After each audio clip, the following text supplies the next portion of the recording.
اسلامی سارے تو نے کام کرنے ہیں، میرے پاس لوگ بچے داخل کرانے آتے ہیں تو ایک جملہ وہ اکثر بولتے ہیں، وہ کہتے ہیں جی میں بچہ داخل کرانا چاہتا ہوں تاکہ میری بخشش کا ذریعہ بن جائے۔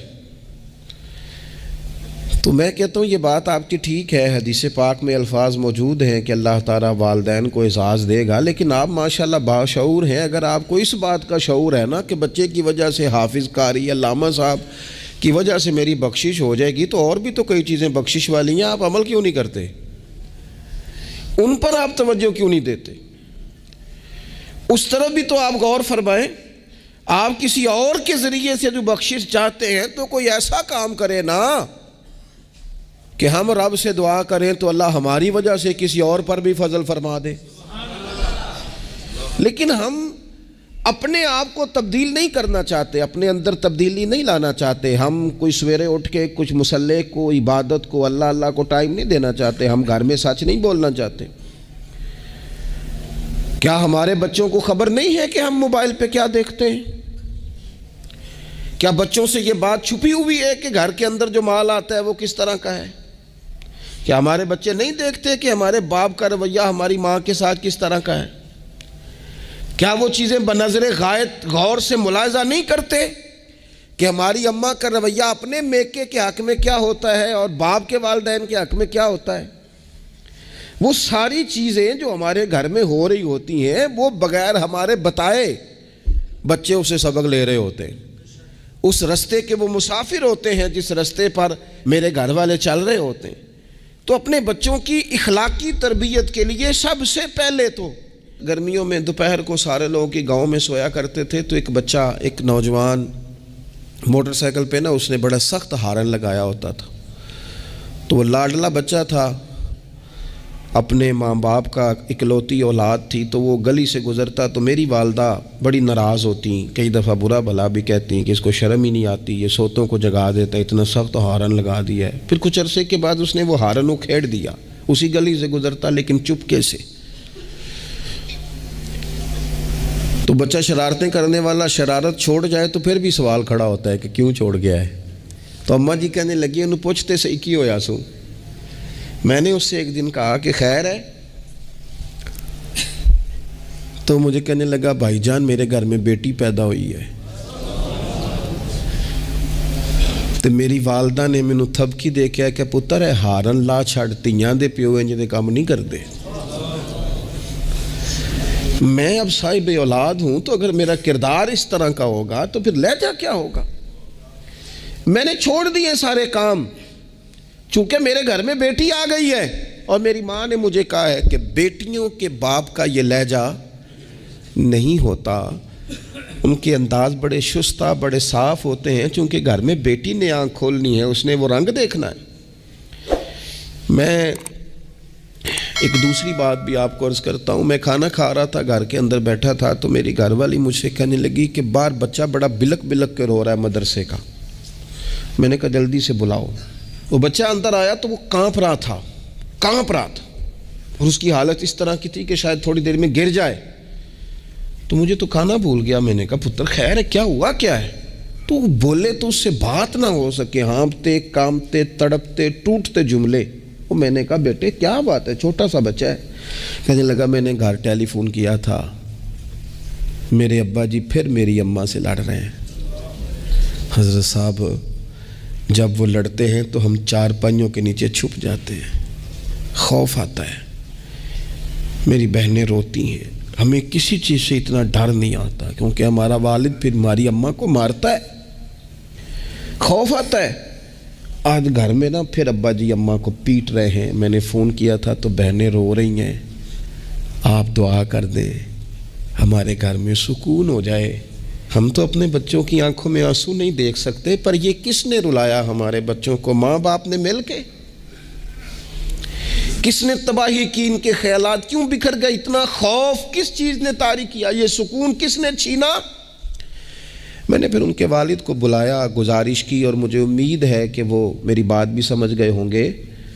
میں نے ان کو وہ سارے حالات سے آگاہ کیا کہ آپ کے بچوں کی نفسیات کہاں تک جا رہی ہے، پر میری آپ اس واقعے کے بعد میں سمجھا کہ شاید یہ ایک گھر کا مسئلہ تو نہیں ہوگا، جانے کتنے گھروں میں یوں ہوتا ہوگا، کتنے بچے خوف کی زندگی گزارتے ہوں گے، اللہ جانے اب کیا ہونے لگا ہے۔ تو اپنے بچوں کی اخلاقی تربیت کے لیے، اخلاقی بڑا پیار کرتا ہے باپ اپنے بچے سے، میں صحیح بتاتا ہوں آپ کو، بڑا پیار کرتی ہے ماں اپنے بچے سے، لیکن یاد رکھنا اس پیار میں کہیں وہ اخلاقی حدود کو کراس نہ کر جائے۔ یہ دیکھ لینا کہیں آپ کے لاڈ پیار میں کوئی ناجائز بات اس کے منہ سے نکلے کسی کے بارے میں اور آپ اسے قبول کر کے کہیں اسے تباہ نہ کر دیں۔ باپ میں نے دیکھا ہے یہ کام کرتے ہیں کہ بچے نے اگر کبھی کوئی تحفہ مانگ لیا ہے اور موقع آ گیا ہے تحفہ دینے کا تو باپ اوور ٹائم بھی لگاتا ہے۔ والد کہتا ہے اپنی فیکٹری کے مالک سے کہ میں تھوڑے تھوڑے کٹوا دوں گا پر مجھے بچوں کے لیے گفٹ خریدنا ہے، ان کے کپڑے بنوانے ہیں، بڑی جان جوکھوں میں ڈالتا ہے، اور وہ کہتا ہے کہ میں اپنے بچوں کو مایوس نہیں دیکھنا چاہتا، میں اعلیٰ سے اعلیٰ چیز بھی لاؤں گا۔ پر آپ کو پتہ ہے اللہ کے پیارے رسول علیہ السلام نے فرمایا کسی باپ کا اپنے بیٹے کے لیے، اپنی بیٹی کے لیے سب سے بہترین تحفہ یہ ہے کہ وہ اپنے بچوں کو اچھا ادب سکھا دے۔ یہ سونا تحفہ دیا ہے باپ نے کہ اس بچے کو اس نے اچھی تربیت سے روشناس کرا۔ یہ خوبصورت تحفہ سونا ایک کمال کر دی والد نے کہ اس نے اپنے بچے کے آداب زندگی میں ایک اچھے ادب کا اضافہ کیا۔ آپ نہ ہزاروں کا لاکھوں کا تحفہ لے کے آئیں لیکن اس کی اخلاقی تربیت کریں، اس کے کردار میں جاذبیت پیدا کریں۔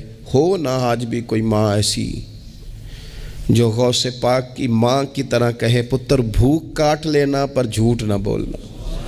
ہو نہ کوئی ماں آج بھی ایسی جو بابا فرید کی ماں کی طرح یہ کہے پتر تجھے شکر پسند ہے پر ملے گی تب جب تو نماز پڑھ کے مصلی اٹھائے گا۔ ہو نہ آج بھی کوئی خواجہ بختیار کاکی کی ماں جیسی ماں جو سارا دن گھر میں سپارے پڑھتی رہے اور 15 سپارے یاد ہوں اور صبح شام پڑھے۔ او خدا کے بندو، کچھ چیزیں ایسی ہیں جو کردار کی روشنی سے نور پاتی ہیں، جو صرف عمل کے حسن سے دنیا کو حسین کر دیتی ہیں۔ بچوں کی روحانی تربیت، اخلاقی تربیت، ہم نا جو بچوں کو سبق دے رہے ہیں وہ محدود زندگی کا دے رہے ہیں۔ ہم مسلمان ہیں، ہمیں ہمارے دین نے کہا ہے کہ زندگی 60-70 سال کی نہیں، اس کے بعد بھی ایک زندگی ہے جو ہمیشہ رہنے والی ہے، ختم نہ ہونے والی ہے۔ ہم نے بچوں کو جتنے اسباق پڑھائے ہیں وہ دنیاوی زندگی کے لیے، روزی روٹی کے لیے، کاروبار کے لیے، شادی نکاح کے لیے، لیکن ہمیں ہمارے دین نے کہا ہے کہ انہیں وہ سبق بھی دو جو قبر میں بھی انہیں کامیاب کرے۔ قُوْ أَنفُسَكُمْ وَأَهْلِيكُمْ نَارًا، خود بھی دوزخ کی آگ سے بچو گے اور اپنے بچوں کو بھی بچاؤ گے، یہ اہتمام کرو۔ تو وہ خاص خوبصورتی جو ہمارے دین نے کہا ہے کہ ان کی اخروی زندگی میں ان کے کام آئے۔ دیکھیں نا، نبی پاک صلی اللہ تعالیٰ علیہ وسلم نے 3 چیزیں ہمارے ذمہ لگائیں، فرمایا اپنی اولاد کو سکھاؤ۔ یہ باپ کے ذمہ لگائی ہیں حضور نے چیزیں، ماں کے ذمہ لگائی ہیں، فرمایا یہ اپنی اولاد کو سکھاؤ 3 چیزیں۔ یا رسول اللہ صلی اللہ علیہ وسلم کون کون سی؟ فرمایا ایک تو اپنی اولاد کو اپنے نبی کی محبت سکھاؤ۔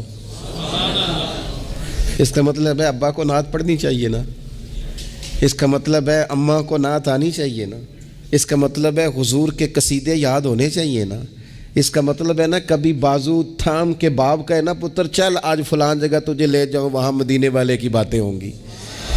اس کا مطلب ہے کہ اسے باپ کو ان سارے رستوں کا تعین تو بیٹے کا بازو تھام کے اسے کتنی جگہوں پہ لے گیا ہے، چل ایک دن یوں بھی کر تھام اس کا بازو اور اسے حضور کے مدینے بھی لے جا کر، محبوب کے سامنے کھڑا۔ فرمایا اپنے بچوں کو اپنے نبی کی محبت سکھاؤ، اور فرمایا دوسرے کام یہ کرو کہ اپنے بچوں کو اپنے نبی کی اولاد کی محبت سکھاؤ۔ سکھائی حضرت عمر نے جناب عبداللہ کو، عبداللہ ابن عمر کو محبت، تو پھر انہوں نے محبت کی۔ اپنی اولاد کو اپنے نبی کریم کی اولاد کی، اہل بیت کی محبت سکھاؤ۔ اور تیسرا حضور نے ذمہ لگایا کہ اپنے بچوں کو قرآن پاک کی تلاوت سکھاؤ۔ یہ ماں باپ سکھائیں، پہلے خود سیکھیں پھر اپنے بچوں کو سکھائیں۔ انہیں کہ پتر آ بیٹھ میرے پاس بیٹھ کے قرآن شریف پڑھ، میں تجھے پڑھاتا ہوں۔ تلاوت کلام مجید تو ہر مسلمان کے لیے صحیح تلفظ سے سیکھنا ضروری ہے، تو پہلے سیکھیں پھر سکھائیں۔ تو ان کی اخلاقی تربیت، روحانی تربیت، دو انسان کی تربیت کے مزاج ہوتے ہیں، ایک اس کی ظاہری تربیت ہوتی ہے، ایک اس کی باطنی تربیت ہوتی ہے۔ اس کے ظاہر کا بھی خیال کریں۔ نبی پاک علیہ السلام کے سامنے ایک بچہ کھانا کھا رہا تھا تو جہاں سے مرضی کھا رہا تھا، تو اللہ کے پیارے رسول صلی اللہ تعالیٰ علیہ وسلم نے فرمایا سیدھے ہاتھ سے کھاؤ اور اپنی سائیڈ سے کھاؤ، اللہ تمہیں برکت عطا کرے گا۔ بچوں کو اخلاق کا، آداب کا طریقہ بھی بتایا جائے۔ ہمارے ہاں نا شادی سے واپس آ کر، محفل سے واپس آ کر بچوں کو ڈانٹا جاتا ہے کہ آج تو آپ نے بڑی انسلٹ کرا دی، آپ کو روٹی نہیں کھانی آئی۔ تو بھئی یہ بچوں کو آپ ڈانٹے نہیں، یہ تو آپ کو چاہیے تھا کہ اس سے پہلے سکھایا جاتا کہ کھانا کیسے ہے، بیٹھنا کیسے ہے، جانا کیسے ہے، کسی سے سلام کلام کیسے کرنا ہے۔ یہ ڈانٹنے کی بات ہے؟ یا استاد کو چاہیے تھا کہ اپنی کارکردگی پر غور کرتا، بجائے اس کے کہ اپنی کارکردگی کو دہرایا جائے۔ الٹا آپ اس شخص کو ڈانٹ رہے ہیں جو زیر تربیت ہے۔ اور پھر بعض اوقات یہ ہوتا ہے کہ بچوں کو اس طرح ڈانٹا جاتا ہے، ہمارے صوفیاء نے لکھا ہے جب بچے پہ غصہ آئے تب اسے سزا نہیں دینی،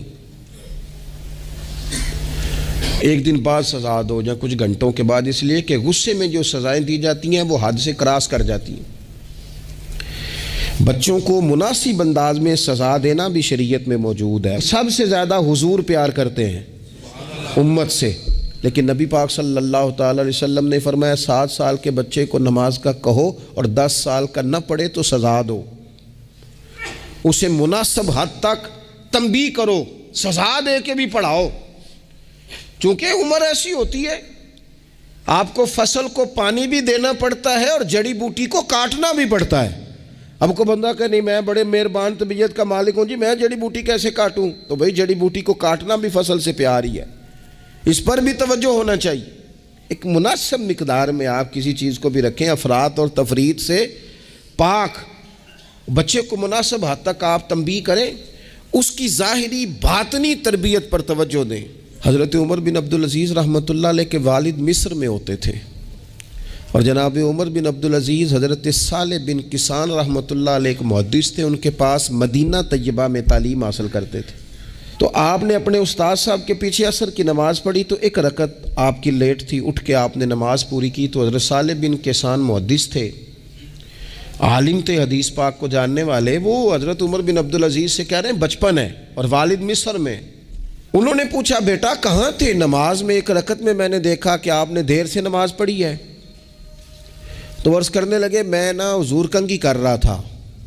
بعض بچے آئینے کے سامنے کھڑے رہتے ہیں پھر بڑی بڑی دیر ہی کھڑے رہتے ہیں، کنگھی کر رہا تھا تو ذرا دیر ہو گئی۔ حضرت صالح بن کسان رحمۃ اللہ علیہ نے ان کے والد کو مصر میں خط لکھا، فرمانے لگے جوانی بھی ہے، موقع بھی ہے، فرصت بھی ہے، اور ابھی بھی آپ کا بیٹا جماعت سے نماز نہیں پڑھتا۔ مصر میں خط گیا، آج جب میں نے پوچھا ہے تو اس نے کہا میں کنگھی کر رہا تھا۔ اتنے معمولی سے کام کے لیے اس نے تکبیر اولیٰ چھوڑ دی۔ اب وہاں مصر میں بیٹھے والد نے یہ نہیں کہا کہ مولوی صاحب آہستہ آہستہ ٹھیک ہو جائے گا، آپ کو کیا ہو گیا ہے، کوئی بات ہے کرنے والی؟ انہوں نے وہاں سے گھوڑے پہ بندہ دوڑایا، بندہ مدینہ طیبہ آیا، اس نے کہا جاتے ہی عمر بن عبدالعزیز کو لے جانا حجام کے پاس اور اس کے سارے بال اتروا دینا، اور اسے کہنا پتر جن بالوں کی وجہ سے نماز رہ جائے ان بالوں کو سر پہ نہیں رہنا چاہیے، تیری جماعت کی رکعت رہ گئی پتر، اتنا بڑا کام، اللہ کے حضور حاضری کا موقع تھا۔ پھر اس کا ریزلٹ کیا نکلا؟ حضرت عمر بن عبدالعزیز بادشاہ بنے، 39 سال عمر میں انہوں نے پوری امت کو خیر سے بھر دیا۔ حشام بن عبد الملک کے بھی 11 بیٹے تھے، جناب عمر بن عبدالعزیز کے بھی 11 بیٹے تھے۔ حشام جب دنیا سے گیا تو ہر بیٹے کو 10 لاکھ دینار آئے، اور جناب عمر بن عبدالعزیز جب دنیا سے گئے تو 11 بیٹے تھے اور 6 دینار تھے، اور جاتی دفعہ کہنے لگے پتر اپنے باپ پہ شکوہ نہ کرنا، تمہارا باپ بزدل تھا، 2 رستے تھے، یا تو میں اپنے لیے جہنم کٹھی کرتا اور تمہارے لیے جائیداد بناتا، لیکن میں بزدل تھا، دوزخ سے ڈر گیا، میں جائیداد نہیں بنا سکا، اپنے باپ کو معاف کر دینا۔ تو بچے کہنے لگے ابا جی ہم جس گلی سے گزرتے ہیں لوگ اٹھ کے کھڑے ہو جاتے ہیں کہ نیک باپ کی اولاد جا رہی ہے، اچھے باپ کے بچے جا رہے ہیں, ہمیں کوئی ضرورت نہیں جائیدادوں کی. وہ شخص جو یہ بیان کرتا ہے نا کہ 6 دینار چھوڑ گئے تھے, وہ کچھ کفن دفن پہ لگ گئے, کچھ اور کسی کام لگ گئے, 6 دینار کل بچے بچوں کے پاس, 11 بیٹوں کے پاس. لیکن وہ شخص کہتا ہے وہ جو 10 لاکھ دینار ہشام بن عبد الملک کے بچوں کو آئے تھے, وہ مسجدوں کے سامنے بھیک مانگا کرتے تھے. چونکہ جب بچوں کو بنا اس طرح کا دیا گیا کہ کھانے میں پینے میں موج میں اڑا دیا مال, اور یہ جو 6 دینار 11 بیٹوں کو دے کے گیا, رب نے اتنی برکت دی کہ ایک ایک بیٹا ایک ایک وقت میں 100 گھوڑے مال کے بھرے ہوئے رب کے رستے میں خیرات فرمایا کرتے تھے. اصل دولت اولاد ہے, اصل دولت اس کا اخلاق ہے, اصل دولت اولاد کی اخلاقی تربیت ہے. ایسا نہ ہو کہ مال کمانے کے چکر میں اصل دولت سے ہاتھ دھو بیٹھے, ایسا نہ ہو کہ بینک پیسوں سے بھر جائے اور ہماری اولاد ہاتھوں سے نکل جائے. ایسا نہ ہو کہ ہم نے یاروں کو ٹائم دے دے کے تو بڑی دور نکل گئے ہم, لیکن ہمارے بچے کے ذہن میں چند سوالات تھے, ہم انہیں مطمئن نہیں کر سکے. ہم نے نوکروں کے ذمہ ڈال دیا, فلانے کے ذمہ ڈال دیا, چچا کے ذمہ ڈال دیا, وقت نہیں دیا, ٹائم نہیں دیا. کائنات میں سب سے مصروف زندگی رسول کریم کی ہے, پر حضور تو انہیں کندھوں پر بھی بٹھایا کرتے تھے, نماز میں بھی بچے ساتھ آ جاتے تھے اپنی. اور پھر بچوں کو احساس دلائیں کہ سب انسان برابر ہیں, انہیں تقوی کا درس دیں. آپ نے ناراض نہیں ہونا, امیروں کے بچوں کو یہ سبق دیا جاتا ہے کہ تہاڈا سٹیٹس نہیں ہو تسی فلانے نال کھیڈن ڈیس ہو. حضرت عمر کے زمانے میں ایک گورنر کے بیٹے نے ایک غریب کے بیٹے کو مارا تھا, تو حضرت عمر نے نا گورنر صاحب کو معزول کر کے اونٹ چرانے پہ لگا دیا. لوگوں نے کہا ابے کا کیا قصور ہے؟ فرمانے لگے اس کا بھی تو قصور ہے نا, اسی نے تو اسے بتایا کہ تو گورنر کا پتر ہے. اگر وہ بتاتا کہ بیٹا قانون سب کے لیے ایک جیسا ہے تو یہ کام نہ ہوتا. چھوڑ دو, کمی اور چودھری کی تقسیم, تمہاری اولادیں بچ جائیں گی. چھوڑ دو امیر اور غریب کا فرق, بچے متقی اور پرہیزگار ہو جائیں گے. چھوڑ دو یہ سٹیٹس کا دھندا, تمہاری اولاد کے دل سے کبر اور تکبر نکل جائے گا. محبوب نے یہ فرق مٹا کے ہمیں بتایا ہے کہ اخلاق حسن ہے, کردار معیار ہے. تمہارے اندر اگر تقوی کی دولت آتی ہے تو یہ اصل اعزاز ہے. خوش قسمت ہے وہ باپ جس کو کوئی آ کے کہے کہ تیرے بیٹے کو نماز پڑھتے دیکھا ہے.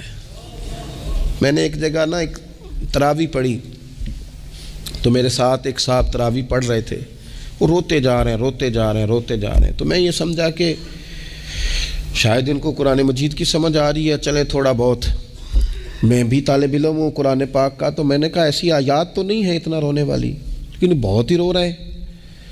تو 2 رکعتوں کے بعد میں نے ان سے کہا کہ اب تو آپ کی کیفیت وہاں چلی گئی ہے کہ نماز میں اتنی آواز نکلنی نہیں چاہیے, کیا مسئلہ ہے؟ تو کہنے لگے حضرت صاحب میرا پتر پہ تراویح پڑھانا ہے. تو یہ دیکھیں نا, یہ بہت بڑی خوبصورتی ہے. لیکن یاد رکھیں اس کا حافظ قاری عالم ہونا بھی بڑی بات ہے, لیکن شرط یہ ہے کہ وہ اخلاقی طور پر اگر ایک اچھا انسان بن جائے تو پھر بھی بڑی بات ہے. اگر آپ کو یہ کوئی آ کے بتائے کہ میں جا رہا تھا چکی پہ گندم لے کر پسوانے کے لیے, لیکن تیرے بیٹے نے تو جلدی سے موٹر سائیکل روکا ہے, اور اس نے کہا چچا جان مجھے دینا, میں چھوڑ کے آتا ہوں, اور میں جا رہا تھا ڈاکٹر کی طرف دوا لینے, لیکن اس نے کہا کہ آپ ادھر میرے ساتھ آئے نا, میں جاتا ہوں آپ کو لے کر کے. یہ بہت بڑا اعزاز ہے. بچوں کو اخلاقاً مضبوط کر دینا, ان کے کردار کے اندر وہ خوبصورتی لے آنا. میں بڑے درد سے آپ سے عرض کروں, ہم اپنی اولاد کی تکلیف نہیں دے سکتے, دیکھی نہیں جاتی, کیسے دیکھیں گے؟ تو مجھے بتاؤ, کیا خدا نہ خواستہ اللہ تعالیٰ سب کو محفوظ کرے, قیامت میں اگر اولاد کو عذاب ہوگا تو دیکھا جا سکے گا؟ اور اگر نہیں دیکھ سکتے تو پھر خدا را کبھی بھی انہیں رزق حرام نہ کھلانا. تھوڑی روٹی لیکن حلال, تھوڑا مال مگر جائز, سادہ سواری مگر جائز پیسوں.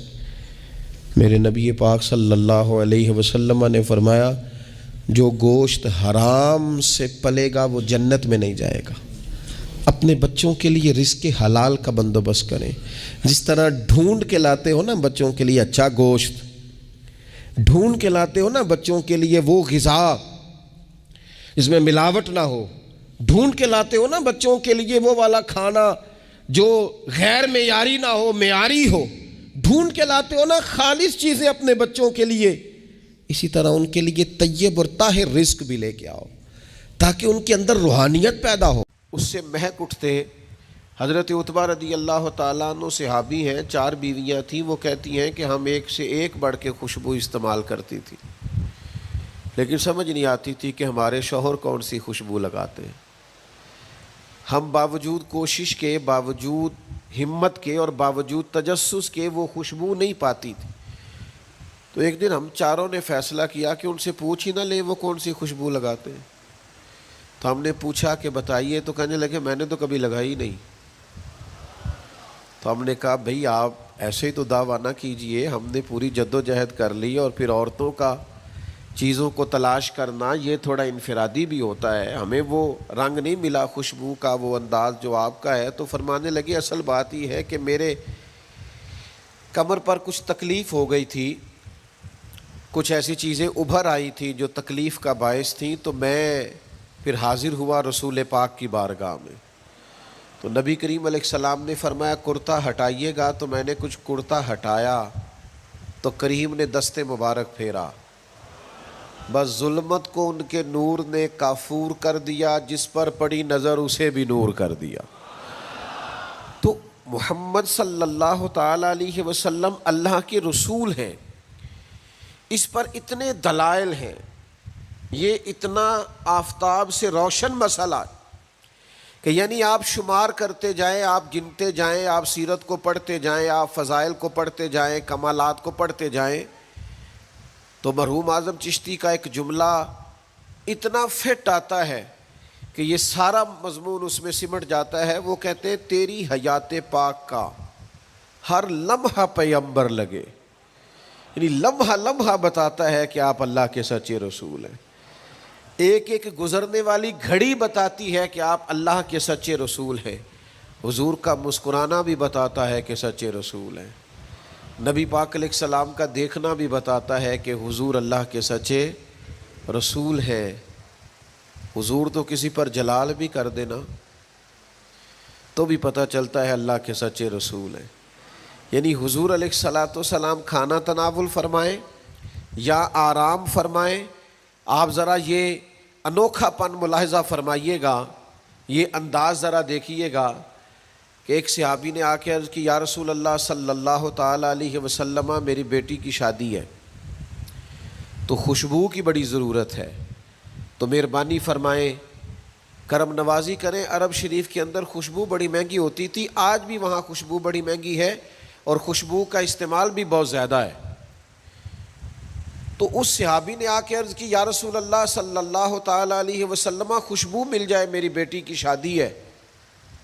تو حضور علیہ السلام نے فرمایا ایک لکڑی لے آؤ اور ایک بوتل، ایک شیشی لے آؤ۔ وہ لے کے آئے تو محبوب نے نا لکڑی کے ساتھ اپنا پسینہ تیری حیات پاک کا ہر لمحہ پیغمبر لگے، حضور نے وہ پسینہ مبارک اتار کے اس شیشی میں ڈال دیا، فرمایا جا جا کے استعمال کر، اللہ تبارک و تعالی بہترین خوشبو عطا کرے گا۔ حضور علیہ السلام کا سارا وجود نور، یعنی ہمارے ہاں کسی آدمی کے منہ سے تھوک نکلے یا لعاب نکلے تو لوگ اس سے گھن محسوس کرتے ہیں، جگہ جگہ لکھا ہوتا ہے تھوکنا منع ہے، لیکن نبی کریم اگر لعاب دہن لگا دینا مولا علی کی آنکھوں پر تو شیر خدا فرماتے ہیں مجھے پہلے سے بھی زیادہ بہترین نظر آنا شروع ہو جاتا ہے۔ اللہ کے محبوب صلی اللہ تعالی علیہ وآلہ وسلم کے پورے وجود نور کو جیسے جیسے دیکھتے جائیں محسوس ہوتا ہے کہ تیری حیات پاک کا ہر لمحہ پیغمبر لگے۔ حضرت عبداللہ ابن سلام رضی اللہ تعالیٰ عنہ فرماتے میں گفتگو کرنے آیا تھا، حضور علیہ السلام کے دین کے بارے میں کچھ معلومات کرنے آیا تھا، اور میں تورات کو پڑھنے والا تھا، اہل یہود کے علماء میں سے آپ کا شمار ہوتا تھا، اپنے کچھ لوگوں کے ساتھ آئے۔ فرماتے ہیں نبی کریم صلی اللہ تعالی علیہ وسلم اونٹنی پر تشریف فرما تھے اور صلہ رحمی کے متعلق کچھ گفتگو کر رہے تھے۔ میں نے حضور کی گفتگو سنی۔ محبوب کا لباس مبارک مہنگا نہیں ہوتا تھا پر نہایت ہی اجلا ہوتا تھا، نہایت سادہ ہوتا تھا، نہایت باکمال ہوتا تھا۔ فرماتے میں نے اونٹ پر بیٹھے ہوئے محبوب کے لباس کا، بات کرنے کا، نفاست کا، ہاتھ اٹھانے کا وہ انداز دیکھا، اور جھکی جھکی نظریں اور معصوم لہجہ اور گفتگو میں سلاست اور روانی اور ٹھہرے ٹھہرے جملے اور لفظوں کا وہ ایک خوبصورت ریدھم۔ فرماتے ہیں وہ سارے انداز میں نے دیکھے تو میں جو بات کرنے آیا تھا مجھے بھول ہی گئی۔ لباں تے موہراں لگیاں، بولن دی جاچ ہی بھول گئی، ایتھے زباناں تائیں کھولن دی جاچ بھول گئی۔ فرماتے ہیں میں کوئی بات ہی نہ کر سکا، جیسے ہی محبوب کے قریب گیا میں نے فوراً عرض کیا مجھے کلمہ پڑھا دے، میں مسلمان ہونا چاہتا ہوں۔ یہ آج جو لوگوں کی طبیعتیں الجھ سی گئی ہیں نا، آج یہ جو بے شمار باتیں، بے شمار گفتگو، سوشل میڈیا کا بے دریغ اور بے ہنگم استعمال، اور ذہن کو ہر وقت تھکائے رکھنا، اور طبیعت کو ہر وقت اوور تھنکنگ کرتے کرتے اپنے آپ کو پریشان کر دینا، یہ جو ساری بے چینی ہے، یہ جو سارا اضطراب ہے، یہ جو ساری ہماری طبیعتیں الجھ سی گئی ہیں، ہر آدمی کو دوسرا دشمن نظر آتا ہے اور ہر ایک کو دوسرا اپنا مخالف دکھائی دیتا ہے، اور معاشرے کے اندر بسنے والا ہر آدمی لالچی دکھائی دیتا ہے، محسوس ہوتا ہے سارے شہرت کے لیے لگے ہوئے ہیں، سارے اقتدار کی جنگ لڑ رہے ہیں۔ یہ جو ہماری ساری بدگمانیاں ہیں اس کی بنیادی وجہ یہ ہے کہ ہم ادھر ادھر تو کھل کے دیکھتے ہیں، اپنے محبوب کی بارگاہ کی طرف نہیں دیکھتے۔ ہم جب حضور علیہ السلام کی پرکیف شخصیت کو دیکھیں گے، فضائل دیکھیں گے، کمالات دیکھیں گے، معجزات دیکھیں گے، نعت پاک کی طرف توجہ کریں گے، اخلاق عالیہ کو دیکھیں گے، حسن کردار کو دیکھیں گے، دنیا میں وہ لوگ بڑے عظیم ہوتے ہیں جو نبی پاک علیہ الصلاۃ والسلام کی محبت میں پوری طرح محو ہو جاتے ہیں۔ آپ یقین کریں جو دروازہ رسول تک پہنچ جاتے ہیں ان کا سفر ہی ختم ہو جاتا ہے، جو حضور کی بارگاہ تک پہنچ جاتے ہیں ان کے ذہن کی مشقت پھر ختم ہو جاتی، انہیں منزل نصیب ہو جاتی۔ وہ لوگ اس طرح کے ہو جاتے ہیں کہ اب زندگی میں ایک ٹھہراؤ آ گیا، اب سکون نصیب ہو گیا، اب اطمینان قلبی مل گیا، اب مقصود ہاتھ آ گیا ہے، منزل مل گئی ہے۔ نوجوانوں بہت زیادہ نہ الجھا کرو یار، بہت زیادہ پریشان نہ ہوا کرو، جب دل بڑا گھبرا جائے نا تو اپنے نبی پاک کی سیرت کو پڑھا کرو، حضور کے احوال شریفہ کا مطالعہ کیا کرو، ان کے حسن کی بات دیکھا کرو، جمال کی بات دیکھا کرو، کمال کی بات دیکھا کرو، محبوب کے بانٹنے کا انداز دیکھا کرو، نوازنے کا انداز دیکھا کرو، نبی پاک کا دشمنوں کو معاف کرنے کا رنگ دیکھا کرو، حضور کا عطا کر دینے کا انداز دیکھا کرو۔ معاشرے میں، سوسائٹی میں ہر طرف بے راہ روی ہے، سارے دشمن ہیں، لیکن محبوب تبلیغ بھی اطمینان سے کرتے ہیں، ان کو دعوت توحید بھی مطمئن ہو کے دیتے ہیں، اور جب ان کے لیے دعا کرتے ہیں تو پھر بھی پوری دل جمی کے ساتھ دعا کرتے ہیں۔ یہ خاص ٹھہراؤ آپ کو حضور کی بارگاہ تک جانے میں ملے گا۔ ہم نا رسمی سی محفل کرتے ہیں، رسمی سا میلاد، رسمی سا معراج، رسمی سی سیرت، رسمی سی باتیں، وہ جو خاص ایک کیفیت ہوتی ہے نا امتی کی پوری طرح محبوب کے قدموں سے جڑ جانا، یہ والہانہ پن کبھی ملے نا، والہانہ پن، یعنی حضرت طلحہ بن برار رضی اللہ تعالیٰ عنہ کی نبی کریم سے ملاقات ہوئی، حضور سے ملے اچانک، اور دوڑ کے جا کے نا تو نبی پاک کے قدموں سے لپٹ گئے،